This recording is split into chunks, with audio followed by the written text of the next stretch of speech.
Sniper tol. Sniper na naman. Diba? Tara! Kasunod pa rin sa akin tol. Sniper.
May nakapusting sa akin tol. Sniper. Nakalayo tayo dito. Doon. Sana kayo yun sila Julio at Bitoy. Sana nagsama sila sa pag-ambos namin. Kanina pa ko nahabol tol. Sniper. Yung nagkuhan sa akin abang. Grabe talaga. Yung kuha nila. Sana si Kuya Bads ay napuan na namin. Grabe tol. Relax muna tayo dito. Yung kuhan ko tol. Kutob ko ay parang nandun si Kuya Bads sa kuhanan kahapon, pinaglabanan ba na kampo na nakita namin. Pinipilit naming pasukin yung kampo tol, pero wala talaga kaming magawa. Sobrang dami yung bantay tol. Sabi ni Bitoy na yun na daw yung kampo na sinasabi niya, pero yun yung nangyari sa amin kahapon tol. Nabulabog kami at hinabol nila sobrang dami. May commander na kasama. Nakapula kumplito sila tol. Nakapulang tila. Grabe. Yung habulan namin. Kaping problema tol. Parang nagsapaw-sapaw yung problema ba. At si ate ko pa. Malaki yung kutob niya talaga na yung nakalaban namin na commander, si Commander Warlo, ay parang kuwan niya daw. Parang asawa niya daw. Ganito kasi tol, tumawag kasi nung nagsama pa kami ni Julio at Bitoy. Tumawag kasi yung ate ko. Ibalik ko na lang sa kuwan tol, istorya, para baka may mga supporters pa na hindi nakakaalam na yung pagtawag ng ate ko ay yung kuwan ko tol, yung bayaw ko na namulawan tol. Isa ka bulan na wala niya ni balik, walang ultimo tawag daw. Sabi ng ate ko, ultimo tawag or text ay walang natanggap siya. Kaya nakisuyo siya na baka makita daw namin dito sa bundok dahil namulawan yung kuwan niya tol, yung asawa niya, bana niya, namulawan kasi may nag-imbita na kontraktor na manguha og bulawan tol, mangalot og bulawan tol ba sa bundok. Kaya hindi na nakauwi, isang buwan na kapin simula nung nakalabas sila sa ospital nung nadisgrasya yung ate ko. May kuwan sa kill nila. May nang kontraktor na manguan o bulawan. Hanggang ngayon ay hindi pa nakauwi yung bayaw ko. Kaya malaki yung kuwan niya tol, pagdududa. Yung video namin nung nagsama pa kami ni Kuya Bads. yung nakalaban namin na commander na si Commander Warlo. Malaki yung pagdududa niya na baka si G-Ward daw yun, yung bana niya. Dahil yung galawan ay nabasa niya yung galawan ng bana niya. Yan, laging kumukulit si ate na baka daw si G-Ward yung nakalaban namin na commander. Dahil alam na alam niya daw yung mga galaw kahit iba yung boses. Malaki daw yung posibilidad niya baka gi-hypnotize daw at kinuha ng mga bandido. Pero kami ay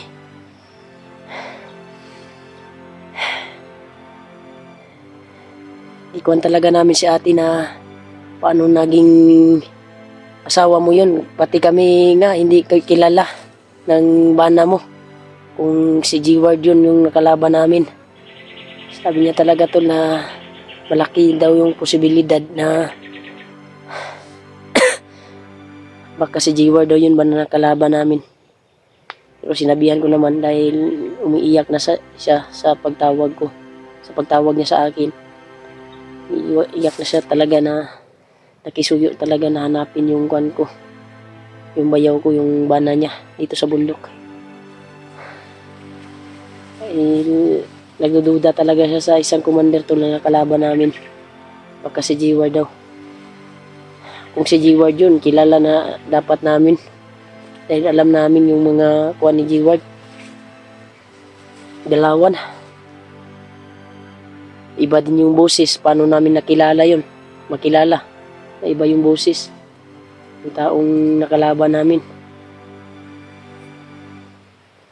Nakukulitan ako sa ate ko tol dahil palaging nagre-reply. Sabi ko sa kanya na walang signal dito. Naghanap ako kay Kuya Buds.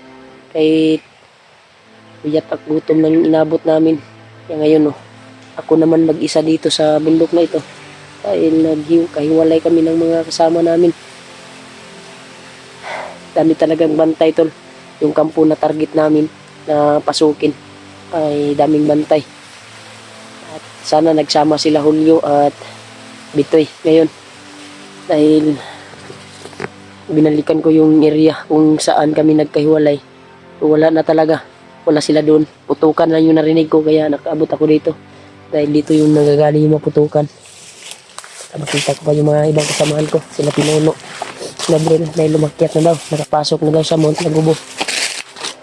Para magkita kami tol. Sobrang laki kasi itong Mount Lagubo tol. Pinasok namin. Sabi din ni Bitoy. Sobrang laki itong Mount Lagubo. Hindi mo malalaman tol kung saan. Dahil pariha yung tubo ng mga kahoy dito. Pariha yung mga kuwan ba. Sabi talaga. Para makita ko si Kuya Buds. Dito, area na ito. Nanay sila Julio. Ibang kasamahan sila Julius, EG, sila Likoy. Lahat ng kasamahan ko. Sana makita ko sila.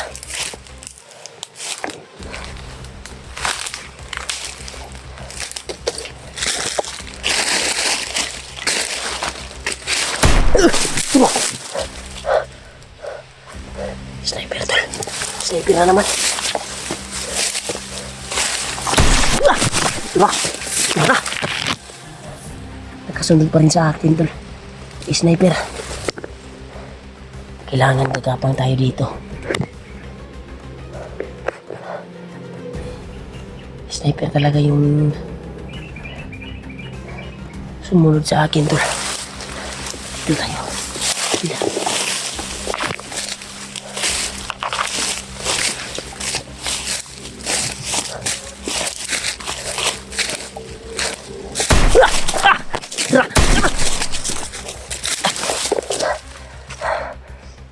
Malapit lang.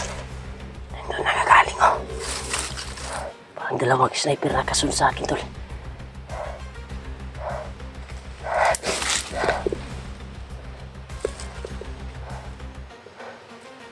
Delikado na dito. Wala tayo dito.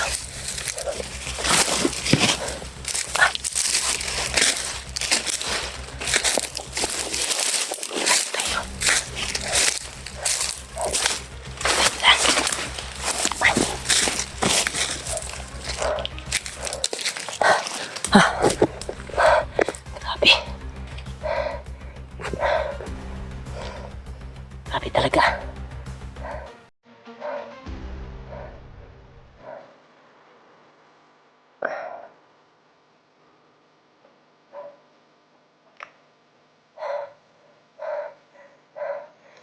Tayo sa kwanto para makalayo tayo.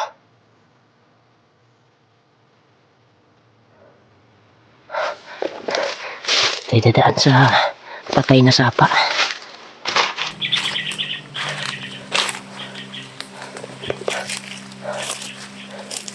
Doon talaga nagkagaling yung putok doon, yung sniper. Nag-abang talaga sa atin doon.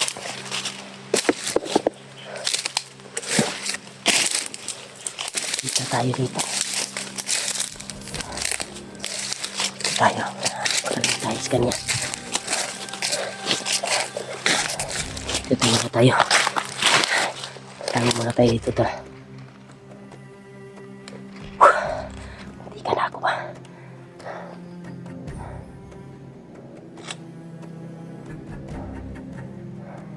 Sana masagupa din natin si Warlo to para tanungin natin kung totoo ba na abayaw ko siya.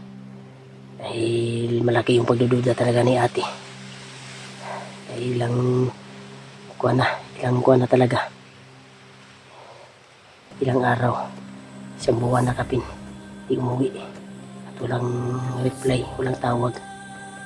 At yung nag-share siya ng video, kaya ni-review ko yung video niya. Iba naman yung tingin ko sa kay Warlo ay ibang, parang hindi naman si G-Ward. Pero sobrang kulit talaga ni ate dahil basta kuwan daw, alam daw niya yung mga galawan ng kanyang bana, kanyang partner ba. Ganyan talaga mga babae ito. Sabi ko nga hindi yun si G-Ward. Kulit talaga. Isa yung immortal na kalaban, si Warlo. Sobrang kulit ito. Umiyak palagi sa kuwan, pati emoji niya. Send sa akin na hanapin na dito. Hindi pa nga nakita si Kuya Buds. Dapat si Kuya Buds yung unahin natin dahil sa kanya hindi natin sure yung sinabi ni ate na si Warlo ay si G-Ward. Yung kuwan niya.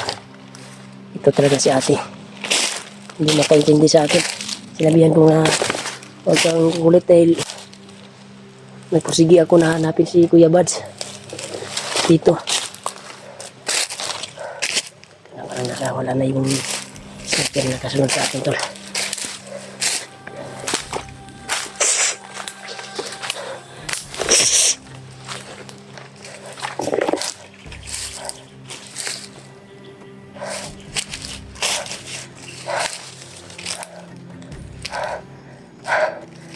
Grabe talaga. Uy, parang iba yung naramdaman ko dito tol.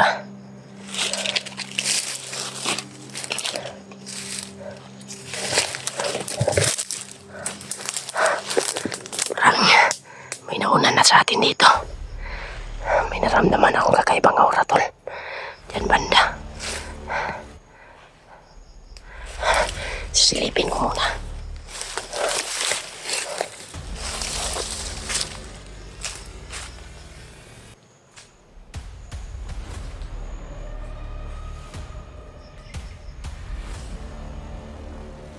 Yan tayo mga!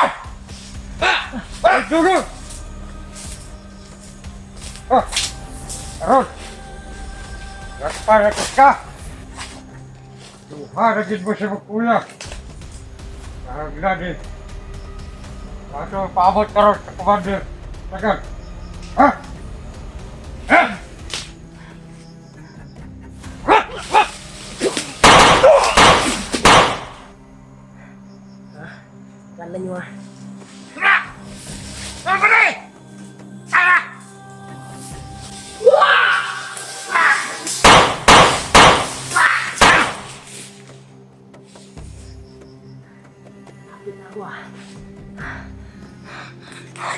Muntikan ako, tol.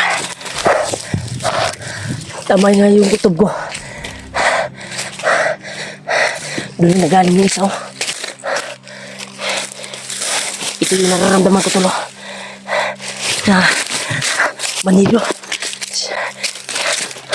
Ah! Wah! Ah! Ah! Ah!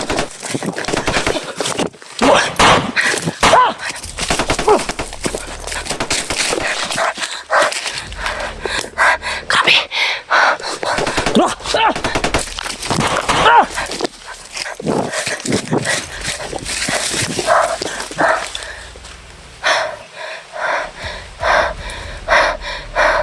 Ito sila.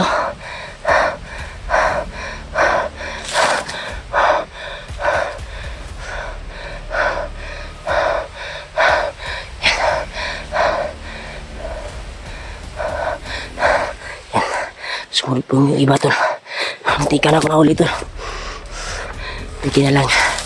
Dito ko nilagay yung kuhan ko, hindi sa bag. Buti lang hindi nakapulang tila yung nakatutok sa akin. Tablan ka agad sa baril. Yung minala ko na baril, tol, ay kuhan talaga yung may basbas na bala yung tinago ko dito sa bag ko. Kaya tumalab ka agad sa kanila. Buti na lang, tol. Hindi yung nakapulang tila yung nagkuhan sa akin. Yun sila, oh. Sobrang dami nila, oh. Yun pala yung nararamdaman ko, tol. Yun, oh. Yung malakas yung kuhan, oh. Yung aura na nararamdaman ko, yung nakapulang tila. Hindi ka na ako, ah.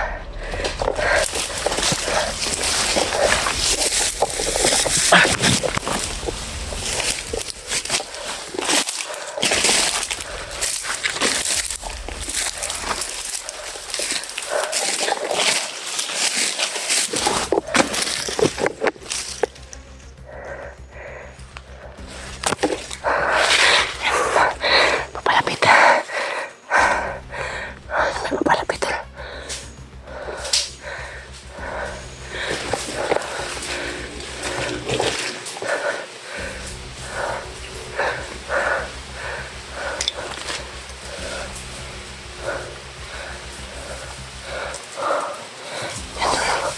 Marami sila.